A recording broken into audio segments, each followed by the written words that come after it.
વડોદરા શહેરનું સયાજીબાગ આ સયાજીબાગ ઘણું વખણાય છે। અહીંયા મોર્નિંગ વોકર્સો વોકિંગ કરવા આવે છે। દેશ વિદેશના લોકો જ્યારે વડોદરામાં આવે ત્યારે અહીંયા એક આંટો તો મારે જ છે કે કમાટી બાગે સયાજીબાગ જોવા જેવું છે। પ્રાણીઓ પણ રાખ્યા છે, ગાર્ડન પણ બહુ સારું છે, પરંતુ અહીંયા બાકડાની હાલત જોઈ છે।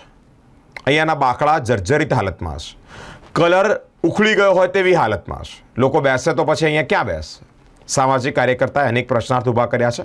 સાથે જ બિસ્માર હાલતમાં બાકડા નજરે આવ્યા છે।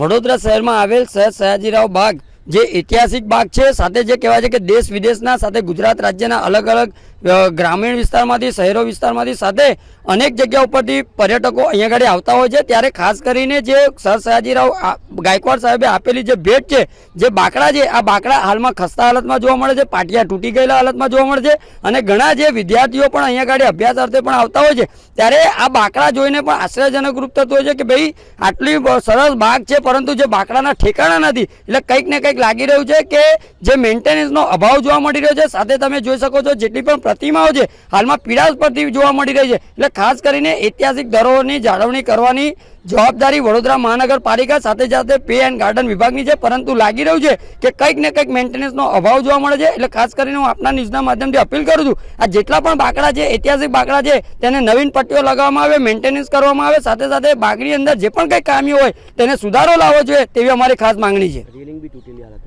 ચોક્કસથી જે સર્કલો જે બનાવ્યા છે, આ સર્કલો પણ ઐતિહાસિક છે અને એની અંદર જે પ્રતિમાઓ મૂકી છે એની આજુબાજુની અંદર રેલિંગો પણ તૂટેલી હાલતમાં છે। સાથે જે કહેવાય છે કે નાના નાના ભૂલકાઓ અહીંયા ગાડી જ્યારે રમત અર્થે આવતા હોય ત્યારે તમે જોઈ શકો છો કે જે અંદરના થાંભલાના વાયરો પણ છૂટી હાલતમાં છે। એટલે તમામ રીતની જે કામગીરી છે, આ કામગીરી સંપૂર્ણપણે કરાવવી જોઈએ। સાથે સાથે જે મેન્ટેનન્સના અધિકારીઓ હોય, પે એન્ડ ગાર્ડનના જવાબદાર વ્યક્તિશ્રી હોય, સાથે જે જવાબદાર અધિકારીઓ હોય, તમામને ખાસ કરીને આપના ન્યૂઝના માધ્યમથી અપીલ કરીએ છીએ કે વહેલામાં વહેલી તકે આ સંપૂર્ણ તકેદારી રાખી અને વહેલામાં વહેલી તકે કામગીરી કરવામાં આવે તેવી અમારી ખાસ માંગણી છે।